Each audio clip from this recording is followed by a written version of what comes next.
Je vous dirai ceci. Chaque fois que vous ferez avancer la cause de la liberté, de l'égalité et de la fraternité en Europe, chaque fois que vous agirez pour une Europe plus juste, plus durable et plus démocratique, nous serons à vos côtés. À défaut, vous nous trouverez sur votre route.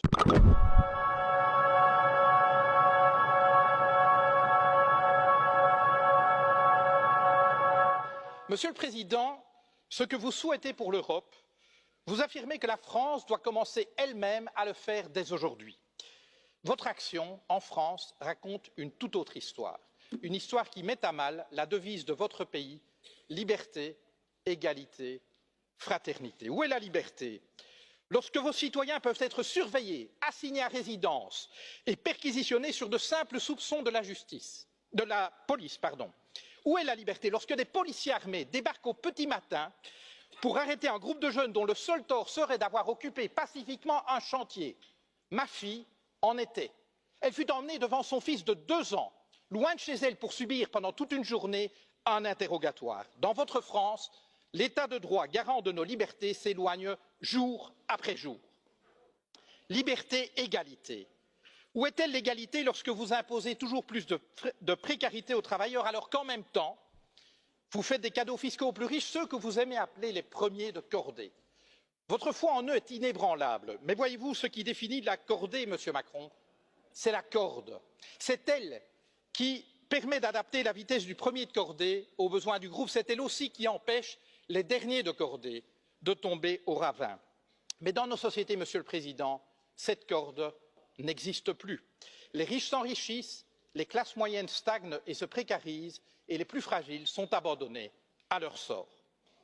Liberté, égalité, fraternité. Est-ce au nom de la fraternité que vous vendez des armes à des régimes qui les retournent contre leur propre population ou contre leurs voisins?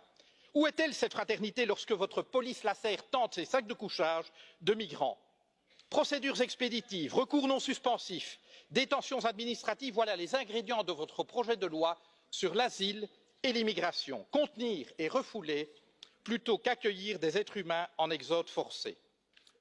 Liberté, égalité, fraternité. Au pays de l'accord sur le climat, je rajouterai un 4e terme, durabilité. Vous dites vouloir la taxe carbone, la fin du glyphosate, la fin des voitures diesel, bravo. Mais vous restez en même temps un ardent promoteur des traités actuels de libre-échange et pire encore du nucléaire.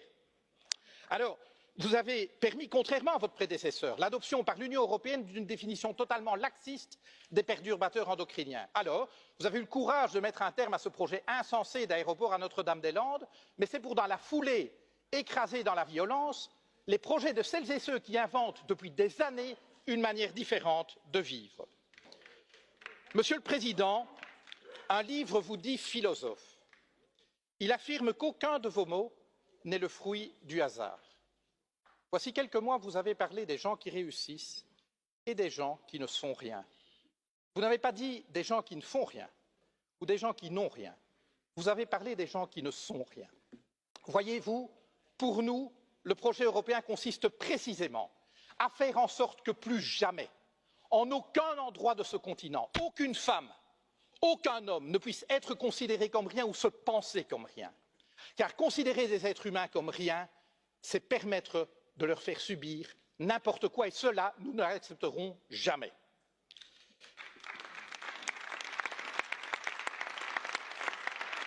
Monsieur le Président, vous avez pris coutume d'offrir à vos hôtes de marque un cadeau. Permettez-moi de faire de même. Je vous offre cette corde d'escalade, symbole de la cordée à laquelle vous semblez tenir. Je vous dirai ceci. Chaque fois que vous ferez avancer la cause de la liberté, de l'égalité et de la fraternité en Europe, chaque fois que vous agirez pour une Europe plus juste, plus durable et plus démocratique, nous serons à vos côtés. À défaut, vous nous trouverez sur votre route. Je vous remercie.